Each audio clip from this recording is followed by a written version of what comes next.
بسم الله الرحمن الرحيم. يا أيها المزمل قم الليل إلا قليلا نصفه أو انقص منه قليلا أو زد عليه ورتل القرآن ترتيلا إنا سنلقي عليك قولا ثقيلا إن ناشئة الليل هي أشد وطئا وأقوم قيلا إن لك في النهار سبحا طويلا واذكر اسم ربك وتبتل إليه تبتيلا رب المشرق والمغرب لا إله إلا هو فاتخذه وكيلا واصبر على ما يقولون واهجرهم هجرا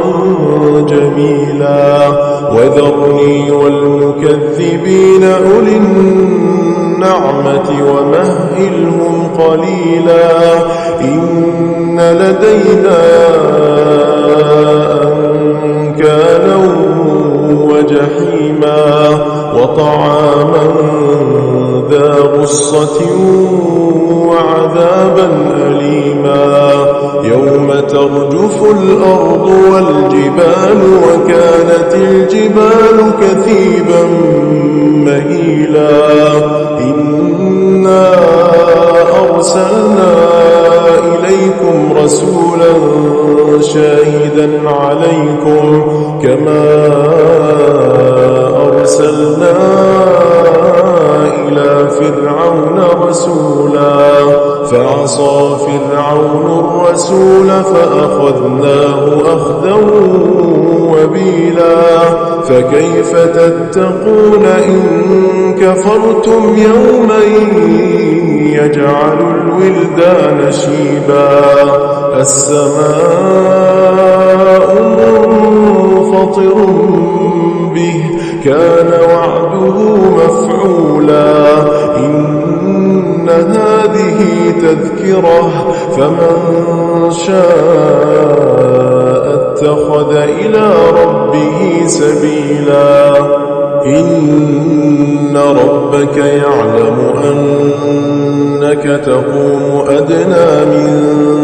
ثلثي الليل ونصفه وثلثه وطائفة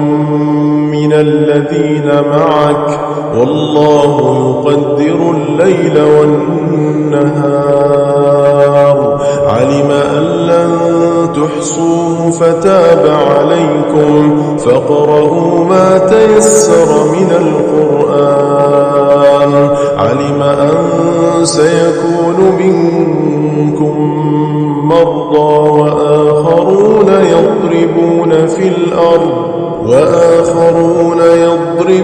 في الأرض يبتغون من فضل الله وآخرون يقاتلون في سبيل الله فاقرؤوا ما تيسر منه وأقيموا الصلاة وآتوا الزكاة وأقرضوا الله قرضا حسنا وما تقدموا لأنفسكم من خير تجدوه عند الله هو خيرا وأعظم أجرا واستغفروا الله